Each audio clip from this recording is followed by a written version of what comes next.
أشرقت نفسي بنور من فؤادي حينما رددت يا رب. Kalau berbicara tentang sifat wanita yang harus kita ketahui dan kita senantiasa mengingat hal itu. Ketika ribut dengan istri kita, ingat dengan hadis ini. Wanita itu tercipta dari tulang rusuk yang bengkok. Itu sabda Rasulullah SAW. Kita tahu Adam diciptakan tanpa bapak dan ibu. Ciptakan dari tangan. Bagaimana Hawa diciptakan? Hawa diciptakan dari Adam alaihissalam, dari tulang rusuk. Itu pendapat banyak ulama yang mengatakan memang diciptakan dari tulang rusuk Adam. Ketika Adam bangun dari tidurnya, ketika dia tidur dicabut, sebagai ulama tafsir menceritakan, dia melihat di sebelahnya ada perempuan. Dan dia langsung condong kepada dia. Litaskunu ilaiha, agar kalian condong kepada istri kalian. Dan diciptakan dari tulang rusuk yang bengkok, bukan dari tulang tangan, sehingga kita bisa memukul dia seenak itu. Bukan dari tulang kaki, sehingga kita bisa menginjak-injak dia. Tapi dari tulang rusuk.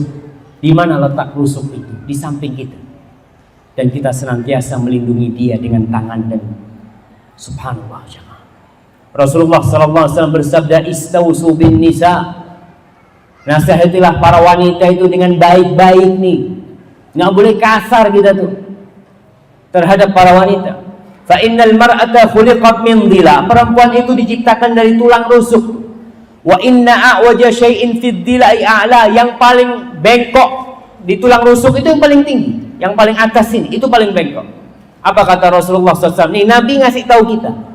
Kau ke ujung dunia, mau berangkat ke Mekah, mau berangkat ke Madinah, mau berangkat ke Masjidil Aqsa cari istri di sana, ingat semuanya terbuat dari tulang rusuk yang bengkok.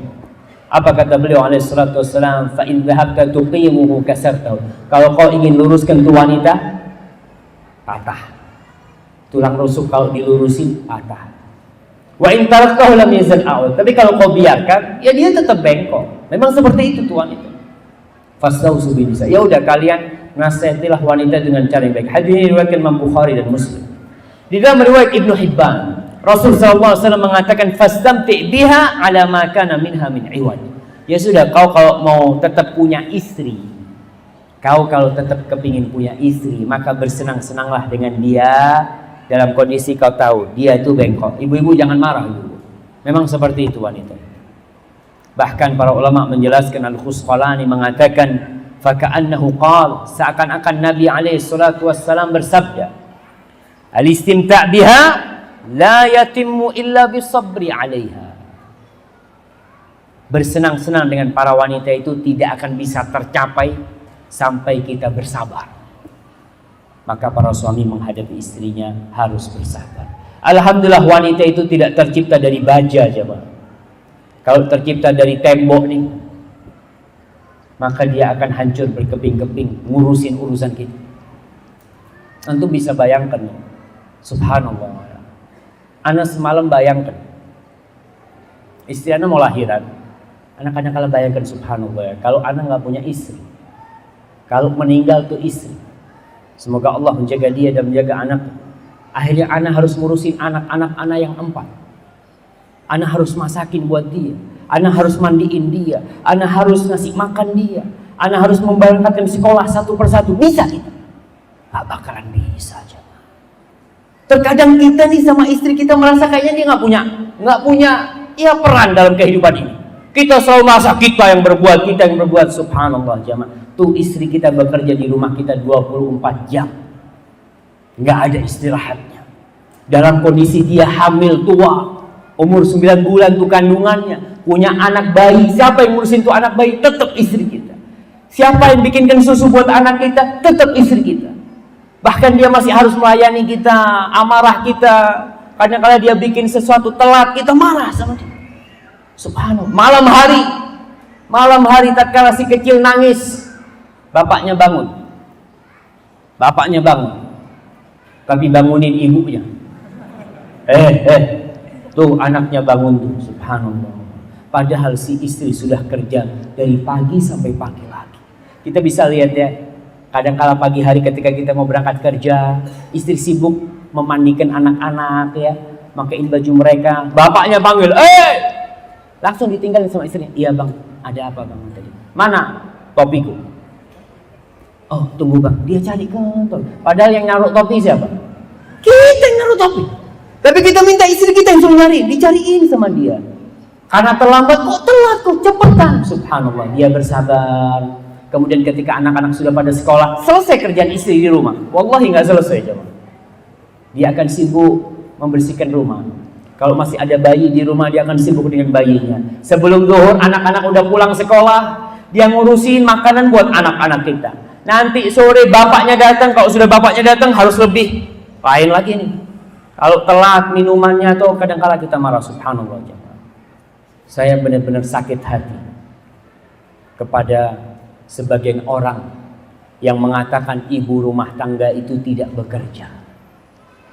Saya pernah mendaftarkan kakak saya via online untuk daftar paspor di imigrasi online. Saya cari, karena kakak saya kerjaannya ibu rumah tangga. Saya cari ibu rumah tangga, nggak ada. Yang ada pembantu. Pembantu ada. Pembantu rumah tangga ada disebutkan. Koki ya, satpam, ada yang penyanyi, ada apa. Subhanallah. Ibu rumah tangga nggak ada. Akhirnya saya tulis yang lainnya. Subhanallah. Padahal istri kita, ibu rumah tangga itu, dia adalah pembantu. Dia adalah guru. Siapa yang ngajarin anak kita alif, ba, ta, sa? Yang mengajarin dia memanggil ummi, abi. Siapa yang ngajarin? Ngajarin anak kita berdiri, istri kita. Bapaknya sibuk di luar. Siapa yang ngantarkan anak kita sekolah? Siapa yang masakin buat anak-anak? Istri kita. Dia lebih dari kopi. Dan lebih dari itu, istri kita adalah security yang paling ikhlas dan paling loyal. Dia yang jagain anak kita. Nyawanya akan dia berikan demi anak kita selamat. Itu nggak dihargain, seakan-akan dia itu ya bukan pekerjaan. Kalau penjaga toko ya bekerja. Saya bekerja. Apa kerjaannya? Saya di sebuah hotel. Kerjanya ya cuma kalau ada yang buka pintu tuh, buka, ya monggo, gitu kan. Nanti buka lagi monggo. Kamu saya kerja. Jadi kalau jadi ibu rumah tangga nggak kerja. Ini satu kezaliman buat para wanita. Dan kalau mereka mengatakan ya ada pelecehan terhadap wanita, banyak pelecehan terhadap wanita. Wanita seharusnya dihormati, tapi dipekerjakan oleh sebagian orang. Dijual di toko-toko. Dipasang di sana dengan pakaian yang minim. Ini bekerja yang seperti ini. Kalau kau di rumah doang ngurusin anak, jadi apa kau? Subhanallah. Dia menjadi ratu di rumah itu. Ma'asyiral muslimin rahimakumullah. Ingat, wanita diciptakan dari tulang rusuk yang bengkok. Ya udah, dia seperti itu. Kita harus tahu dia seperti itu. Kalau kau ingin tetap dengan istrimu, kau sabar menghadapi dia. Bukan istri yang diminta bersabar. Siapa yang diminta bersabar? Suami. Karena istrinya seperti itu. Sifat kedua wanita, pencemburu. Wanita itu pencemburu, subhanallah. Dan itu sudah kodratnya dia. Memang kalau terlaluan harus dilurusin. Tapi itu kodrat dia. Kita lihat istri Nabi kita Muhammad SAW. Aisyah radhiyallahu ta'ala anha. Yang kita ini ingin istri kita seperti Aisyah. Kita mau bagaimana istri kita itu berbuat baik kepada kita seperti Aisyah berbuat baik kepada Rasul SAW. Kita lihat bagaimana Aisyah di rumah Nabi SAW. Pernah nih, subhanallah, sallallahu ala nabiyina Muhammad. Kita lihat bagaimana kesabaran kita. Antum kalau kepingin istrinya seperti Aisyah, kita harus seperti siapa? Nabi Muhammad SAW. Kalau ingin istrinya seperti Khadijah, ya posisikan diri kita bagaimana seperti Nabi kita Muhammad SAW. Nabi lagi di rumah, ada tamunya nih. Rumah Nabi itu ya kecil ya, mungkin 4x5 rumah Rasul SAW. Di situ dia menerima tamunya. Nabi kita SAW, ketika tamu datang, udah nggak ada makanan di rumah Rasul SAW. Salah satu istri Nabi kirim kue. Ngelihat ada tamunya di rumahnya Aisyah, dikirim kue. Dikirim pembantu untuk mengantarkan tuh kue. Sampai di rumah Nabi, Aisyah nggak tahan ngelihat piring aja nggak tahan. Ini piringnya fulanah nih katanya. Langsung ditampel. Tiang. Bisa dibayangkan kejadian itu di depan tamu-tamu Rasulullah SAW. Di depan tamu. Istri Nabi melakukan hal itu. Apa kata Rasulullah SAW? Nabi sama sekali nggak marah. Beliau hanya mengatakan, gharat ummukum, ibu kalian lagi cemburu. Nabi cuma ambilin kue dikasihkan ke sahabat-sahabat, nggak diurusin. Bukan nanti di kamar sini ente mempermalukan anak di depan tamu-tamu, nggak ada. Cemburu wanita itu seperti ombak yang naik terus, nggak turun, selesai. Kalau di kamar kita ribut akhirnya permasalahan seperti itu. Nabi memahami ini adalah tabiat wanita. Kalau itu wanita, bagaimana dengan kita jemaah? Ma'asyiral muslimin rahimakumullah, wanita itu gampang tersinggung, lebih perasa. Rasul sallallahu alaihi wasallam mengatakan, "Ma ra'aitu min naqisati aqlin wa dinin adhaba li lubbi ar-rajulil hazim min ihdakun." Kata beliau alaihi salatu wasallam, tidaklah aku pernah melihat orang yang kurang akal dan agamanya sehingga dapat menghilangkan akal kaum lelaki itu, lelaki yang teguh ya, selain salah satu dari kalian, dari wanita. Nabi menyebutkan naqisatu aqlin wa din. Perempuan itu akalnya kurang. Kalau akalnya kurang dari sisi apa? Kesaksian, lelaki satu, dia dua. Seperti itu. Dari agama, dia meninggalkan puasa, meninggalkan sholat ketika dia dalam kondisi berhalangan. Tapi kekurangan wanita ini adalah kesempurnaan bagi dia sebenarnya. Kalau dibandingkan lelaki, memang kurang. Tapi dia pada hakikatnya memang harus seperti itu. Kalau wanita ini akalnya yang lebih main daripada perasaannya, kira-kira siapa yang bakal ngurusin anak-anak kita? Para jamaah bisa melihat guru PAUD, guru playgroup ini, sama guru TK, ada yang laki? Ada mungkin. Tapi kebanyakan perempuan. Kenapa perempuan itu penyayang ya? Anaknya ribut, nak jangan. Coba kita suruh ngajar di playgroup. Coba bapak-bapak sekali ngomong anak yang mau ngajar hari ini. Itu anak bandel sekali, biar tendang sana tendang sini. Tapi kalau perempuan sama perasaannya, masya Allah jamaah, kita lihat subhanallah perasaan wanita itu. Rasulullah SAW mengatakan kepada istrinya nih, Aisyah, supaya kita tahu contoh kita hari ini adalah Rasulullah SAW. Agar orang-orang tahu tuh, yang senantiasa menjelekkan Nabi kita Muhammad SAW, agar mereka tahu Nabi kita Muhammad SAW adalah orang yang paling memuliakan para wanita. Nabi pernah mengatakan kepada Aisyah, kata Nabi SAW, "Inni la'a'lamu idza kunti anni radiyah wa idza kunti alayya ghadbah." Aisyah, aku tahu kapan kau lagi marah sama aku dan kapan kau lagi senang sama aku. Nih. Apa kata Aisyah? Min ayna ta'rifu dzalik? Dari mana kau tahu?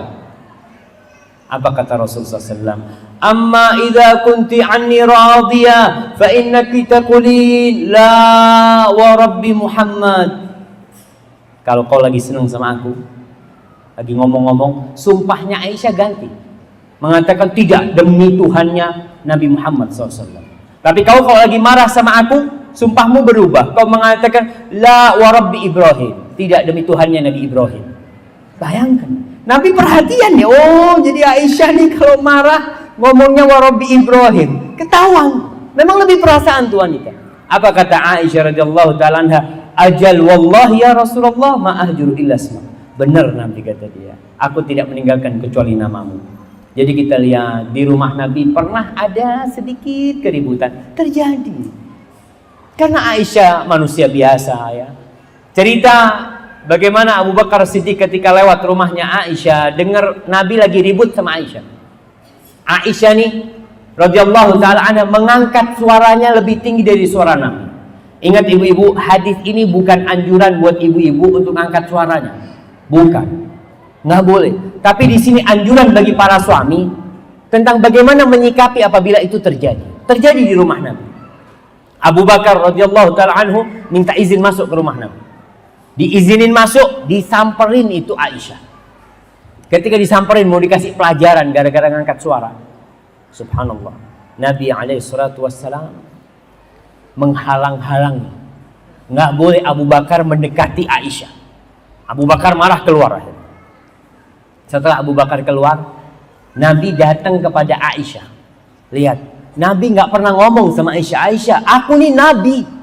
Nggak. Kok harus nurut? Nggak. Setelah pulang Abu Bakar didatengin sama Rasulullah SAW. Apa kata Rasulullah SAW? Ala taraina anni qad hultu baina rajul wa bainaki. Kau nggak ngelihat tadi? Aku menyelamatkan engkau dari orang tadi itu. Dari bapaknya maksudnya. Aku kan menyelamatkan engkau, kata dia. Apa? Ya taraddaha, meminta keridhaan Aisyah. Ini namanya orang lagi marah, jangan marah juga. Kadang-kala istri marah, si suami ikut marah juga, ribut akhirnya yang terjadi. Itu Rasulullah sallallahu alaihi wasallam. Kemudian sifat wanita itu dia sibuk dengan penampilan. Ya, nggak seperti lelaki. Lelaki pakai sarung doang keluar jadi. Tapi perempuan mau pengajian, Masya Allah, yang sibuk, mungkin dia bercermin 7 kali. Ya, kurang pas, ganti kerudungnya lagi. Kurang pas, dia ganti lagi. Si suami udah di mobil. Kata dia cepat. Itu perempuan kayak gitu memang. Dan perempuan memang diciptakan kurang wanita. Allah Subhanahu wa taala mengatakan awaman yunasya'u fil hilyati wa huwa fil khisami ghairu mubin. Itu wanita itu dibesarkan di atas perhiasan. Pakai perhiasan perempuan itu. Kalau ada bayi lahir, lihat bayi lahir nggak pakai anting, nggak pakai gelang, perempuan. Apa kata orang-orang? Ini laki apa perempuan nih? Tapi ketika dikasih gelang, dikasih anting, Masya Allah, ayunya, ada dia. Padahal ya tetap bayinya yang tadi itu. Tapi karena ditambahin anting sama gelang, jadi ayu tuh. Jadi cantik tuh wanita. Baru jadi perempuan. Kadang-kadang mengatakan Masya Allah, tuh ibu-ibu Masya Allah. Bayi baru lahir dipakein bando. Kamu lihat kadang-kadang sibuk dengan perhiasan buat anaknya yang perempuan. Tapi kalau laki nggak urusan. Perempuan diciptakan kurang dan lelaki diciptakan lebih. Saya selalu ingat dengan lebih itu karena lelaki harus disunat. Ada kelebihan yang harus dipotong baru dia sempurna seperti itu. أشرقت نفسي بنور من فؤادي